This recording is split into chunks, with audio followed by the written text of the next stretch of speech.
it will come upon the whole world. Hey guys, Britt here. Welcome to End Times Bible Prophecy. What am I talking about? I'm talking about judgment, and I'm talking about widespread deception. And in today's video, we're going to talk about what may very well be one of the sources of that deception. But first, I want to turn your attention to this. So I had the pleasure of appearing on the Sunshine Church Prophecy podcast yesterday. So you can find that under the live link on their YouTube page. I'll pin a link at the top of the comments to that segment. Talked about a wide range of financial topics in light of the things that happened in the markets last week. So make sure to head by and check that out. Again, I'll pin a link to the top of the comments to that podcast. Also, head over to brittgillette.substack.com. If you missed this came out on Saturday. How to prepare for a bank holiday, a checklist of practical actions you need to take now. This is for premium subscribers on the Substack. But guys, remember, if you want that premium membership but you cannot afford it, just let me know. Send me a message on Substack and we'll be happy to give that to you. No questions asked. So, let's dig in. What will come upon the whole world? What is the source of, or maybe one of the sources of this deception that will come upon the whole world? Let's start right here with this. It says, Elon Musk revisits his 2019 warning, says humanity may be just a biological bootloader for artificial intelligence. It says Tesla CEO Elon Musk has suggested that humanity may serve as a biological bootloader for the development of digital superintelligence. In a post on X, Musk reflected on a statement he made in 2019 during a conversation with Alibaba CEO Jack Ma at the World AI Conference in Shanghai. As I mentioned several years ago, it increasingly appears that humanity is a biological bootloader for digital superintelligence, he wrote. This was on April 2nd, so just 12 days ago.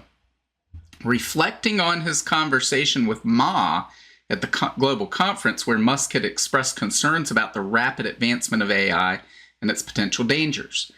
At the 2019 event, Musk and Ma had sharply contrasting views on AI. While Ma had expressed optimism, saying that AI was not something, quote, street smart people like them needed to worry about, Musk, on the other hand, raised concerns about the rapid pace of technological development. I think that is a concern that people need to have because this is going to cause shocking disruptions throughout society. Quote, I don't know, man. That's like famous last words, Musk had responded, which reflected his unease about the potential dangers of unchecked AI growth. During that same event, Musk had explained that a bootloader is a small but essential piece of code that enables a computer to start. Without it, the computer cannot function. Quote, it seemed to me some time ago that you could sort of think of humanity as a biological bootloader for digital superintelligence, Musk had said. For those who don't know what a bootloader is, it's a very tiny piece of code without which the computer cannot start. But it's sort of like the minimal bit of code necessary for a computer to start. Like you couldn't evolve silicon circuits. There needed to be biology to get there. The tech billionaire's concerns aren't new. In a 2014 post on X, he had expressed similar worry. Quote, hope we're not just the biological bootloader for digital superintelligence. Unfortunately, that is increasingly probable, according to Musk. But this assumes that humanity is not made in God's image, that God doesn't have a plan. This is a viewpoint that doesn't approach this with the biblical worldview. So they see AI as coming and surpassing human intelligence. They also, we know that Elon Musk has transhumanist views. They believe the next step in monkeys' demand evolution is post-human beings, or superhumans who merge with that digital superintelligence, along with other technologies, in order to take on powers far beyond that of unaugmented human beings. And so, no doubt, guys, this is going to be a source of, I believe, widespread deception that will ultimately lead to judgment.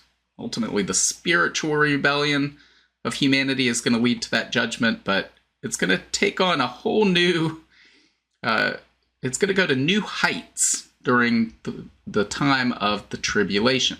So let's cut over to this article right here from the San Francisco Standard. This is an opinion piece by Reid Hoffman. He's the founder of LinkedIn. He says, no, AI isn't coming to destroy us, but it will transform the world. So I agree with him. AI is not going to destroy the world, but I think he takes a more optimistic approach than I would take because, again, AI is a tool, as he discusses in this article, but the concern is fallen humanity amplifying the wickedness of the human heart using AI, which I think is the potential for abuse is so high, and I think that it will be abused. He says, because the scale of change AI is poised to deliver is so great, our desire to know exactly what's coming and when is equally urgent. It's also inevitably speculative. Well, not really, because if you know the Bible, you know what the Bible tells you is going to happen. Now, we can speculate in how that's going to happen or what will happen leading up to that, but the Bible is very clear of where we're going, where humanity is going, and what ultimately happens. He says, various industry leaders and pundits have recently asserted that artificial general intelligence, a hypothetical stage at which a computer can perform any cognitive task at a human level, will arrive within 3 years. Instead of speculating on AGI, I frame AI's progress with a different question. Will AI be significantly more useful, more powerful, and more integrated into every aspect of human life 3 years from now? The answer is yes, of course. And then he goes on to describe how we've seen the evolution of AI and its role within humanity, within the workforce, within everyday life. And he concludes with this. He says, if you're a writer, you can feed a full book-length draft into a model, then ask it to identify inconsistencies in argument structure, tone, or factual claims. If you're a software engineer, you can drop an entire code base into a prompt and debug a persistent issue in a single pass. What's changed isn't just how well a model can, quote, think, it's how much it can think about at once. All of these attributes are essential for making AI feel truly adaptive, personalized, and context-aware. Put memory and multimodality together, and you get more than just an incremental upgrade. Today's AIs are already fundamentally different from their recent predecessors in how they process inputs, handle context, and track time. Even without exponential leaps in underlying pattern matching capabilities, the shift is underway from autocomplete to co-author, from database to chatbot to trusted, confident, and creative partner. So he's saying, think of autocomplete when you're typing a sentence in it. Think of maybe if you're on Google and you start a search and it gives you recommendations on what it thinks you're going to type next. From that to co-authors of papers and books is what he's saying here. That's quite a leap. Imagine what happens when multimodal models can ingest and even generate video during interactions. Current models simulate empathy and tone based on prompts. And guys, empathy and tone can start to make AI seem indistinguishable from human interaction. And this is where great deception can come into play as people begin to look at AI as a friend, as a colleague, as a mentor. They begin to trust the AI. But with better conversational memory and the ability to detect affect via vocal inflection, facial expressions, word choice, and syntax, Future AIs will be able to effectively respond to your varying emotional states. And he says, if you desire that. And I think he adds that on there because he knows when people read that, they go, I'm not so sure that I want that, right? Because the ability to manipulate and deceive goes through the roof when these capabilities are added to AI. And so I would say that it's going to be, whether you desire that or not, that's going to be the case. Corporations, governments, other people will use this to manipulate and deceive. He says, thanks to such advances, interacting with AI in 2028 will feel as qualitatively different from today as today does from 2022. Even if we don't reach AGI in the sci-fi sense, we'll be living in a world that feels increasingly like science fiction. More of us will utilize machines to effectively manage our side hustles. We'll rely on AI health advisors that schedule appointments based on subtle signs before we even notice any symptoms. We'll watch do-it-yourself blockbusters we co-wrote with our digital doubles. In 2025, you may think you can easily live without turning your selfies into Ghibli portraits or having an AI summarize your meeting notes. 2028, going an entire day or even a few hours without engaging with AI will be as inconceivable as going without your phone or internet is now. And again, most people are incapable of going a day without their phone or the internet. So guys, this is, as he says, this is going to become an indispensable part of life. People, the ability to manipulate emotions and to gauge people's emotional state is going to give AI tremendous power, along with all the other powers and capabilities we've talked about before. Where does that ultimately lead? I think it leads somewhere to here. We talked about this before. This is from Prophecy Recon by Joe Hawkins, his Substack. So head over there and check this out at prophecyrecon.substack.com. But we went over this article last month about the Church of AI. There's people that want to worship AI.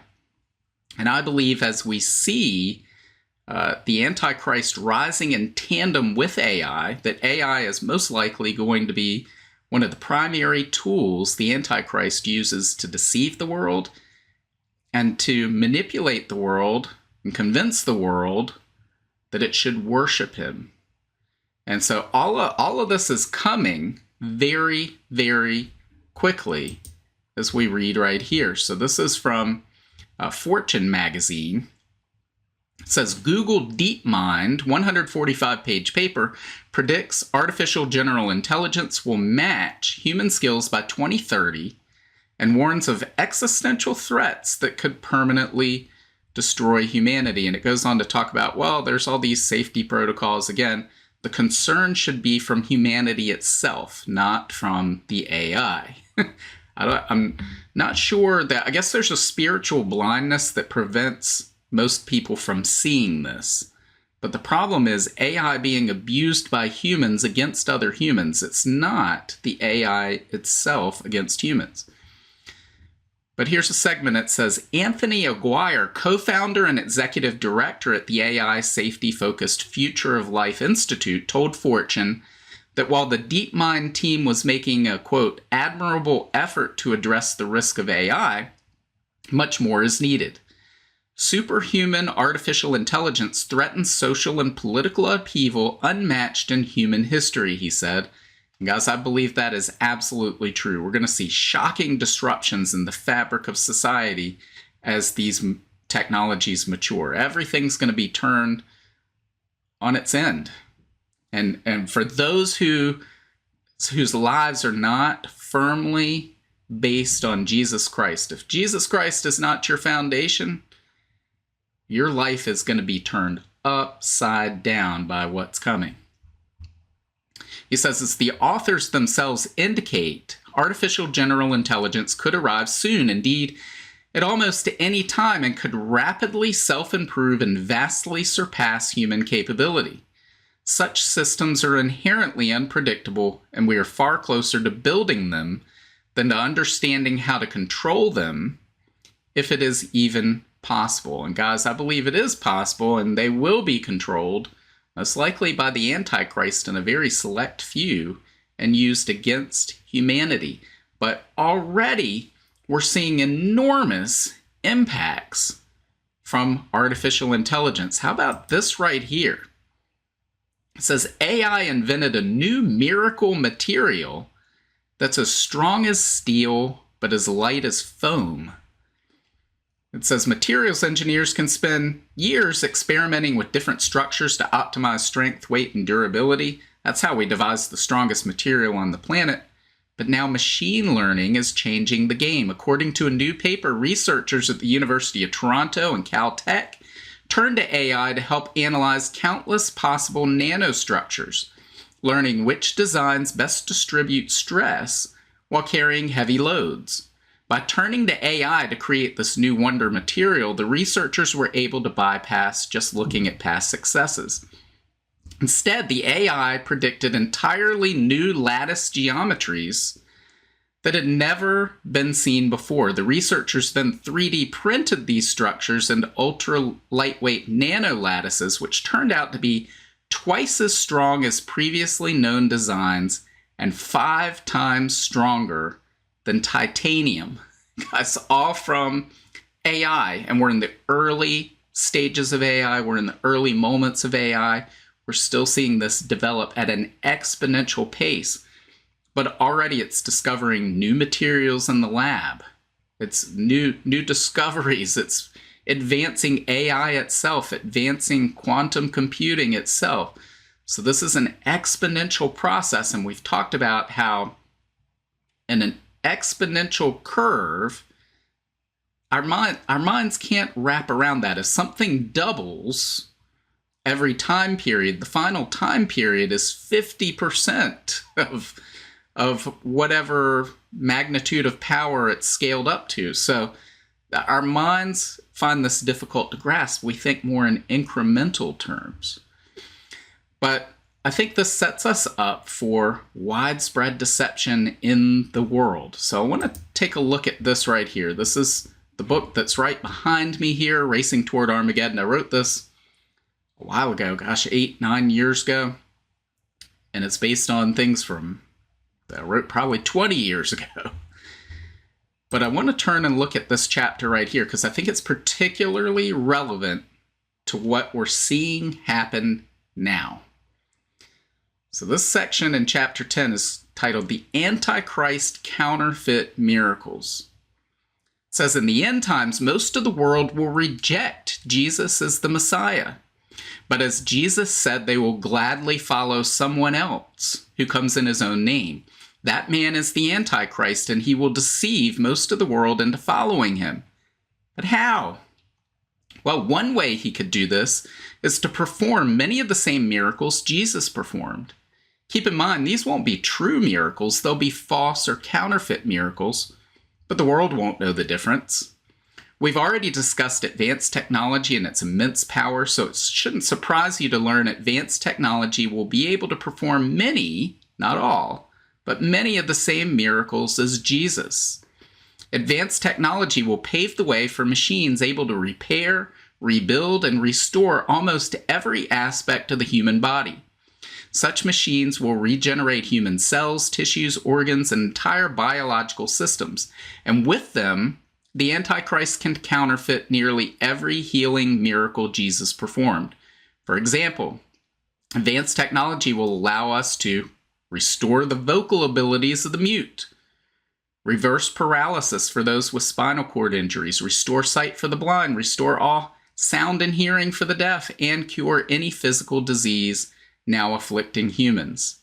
The end result?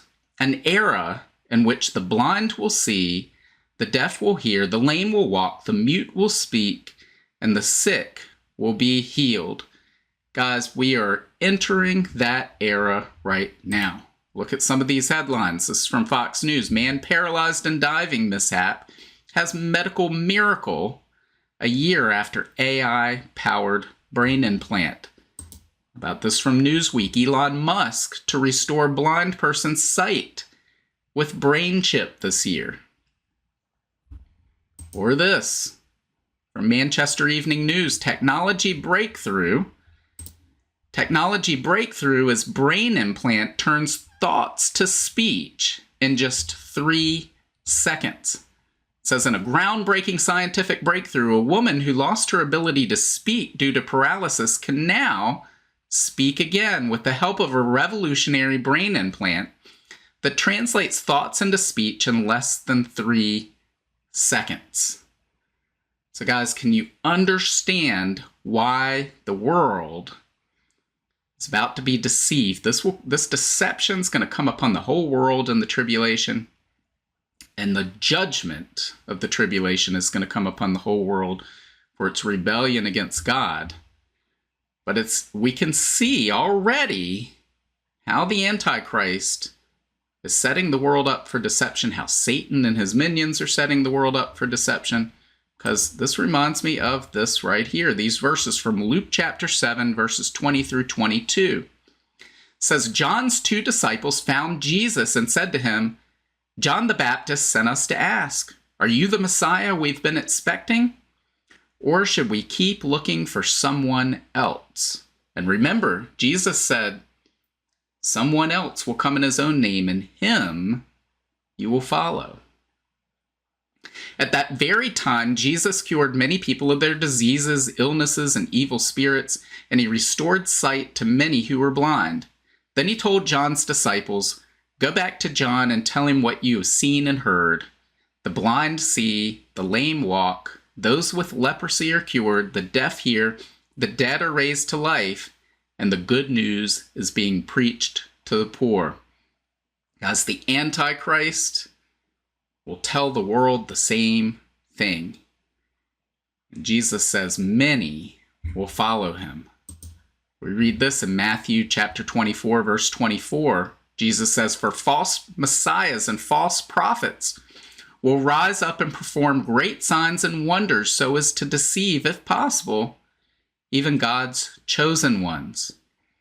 So the miracles, these counterfeit miracles that are coming, these great signs and wonders, are going to deceive all those who belong to this world. How about this from 2 Thessalonians chapter 2, verses 9 through 12? It says, this man will come to do the work of Satan with counterfeit power and signs and miracles. Guys, counterfeit. He will use every kind of evil deception to fool those who are on their way to destruction because they refuse to love and accept the truth that would save them. So God will cause them to be greatly deceived, and they will believe these lies. Then they will be condemned for enjoying evil rather than believing the truth. Again, this deception is going to come upon the whole world, along with judgment, as we read here. In Revelation chapter 3, verse 10, Jesus says, because you have obeyed my command to persevere, I will protect you from the great time of testing that will come upon the whole world to test those who belong to this world. Guys, I believe that's a promise by Jesus to come back for his church before the tribulation period begins. The rapture of the church, I believe, is a pre-tribulation event, and I believe this verse specifically calls that out. It's not the only verse in the Bible that does that, but specifically calls this out. Jesus is telling us judgment will come upon the whole world. The Bible tells us judgment will come upon the whole world. That's why it's important. That's why it's the most important thing you can do in your life is to give your life to Jesus, to be born again, to know him, to make sure he knows you, because judgment is coming. But there is no condemnation for those in Jesus Christ. Guys, the Bible tells us we're all sinners. It just means that what it means to be a sinner means we've fallen short of God's mark of perfection. The creator of the universe, the Lord of the universe, is holy. He's perfect. He expects us to be. We're made in his image. But we're not. We've fallen short. We're sinners. The Bible says we're all sinners, and the Bible says the wages of sin is death. And that means our destination is to experience judgment and eternal separation from a holy God. It means we're hell-bound. It's not something we like to hear. That's bad news to find out that we are bound for hell. But there is good news. The good news is that while we were still sinners, Jesus Christ came to this earth. He lived a perfect life. He went to the cross and he died on the cross.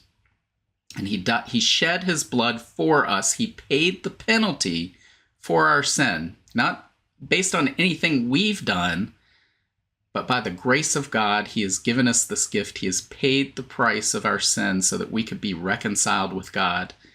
And he was buried in the grave. He was in the grave for 3 days. Then he conquered death and rose in victory over death. He's seated at the hand of the Father right now and preparing a place for those who love him. I hope and pray that is you that he's preparing that place for, guys, because the invitation is open. Jesus welcomes all to come to him. So if you haven't come to Jesus, I pray that you will do that right now. Don't wait. Don't hesitate. Don't say, I'll do this tomorrow. I'll think about it. As time is of the essence, none of us know if we've got another breath left. None of us know which breath is our last. So take advantage of the time you have now and what you know now. If you already know Christ, take advantage of whatever time we have left now to share the hope that you have in Jesus Christ with a lost and dying world, because God's judgment is coming and widespread deception is going to be coming to the whole world as a result of these advanced technologies that we see coming right now. So let me know what you think. Leave your comments below. God willing, I will see you on Wednesday.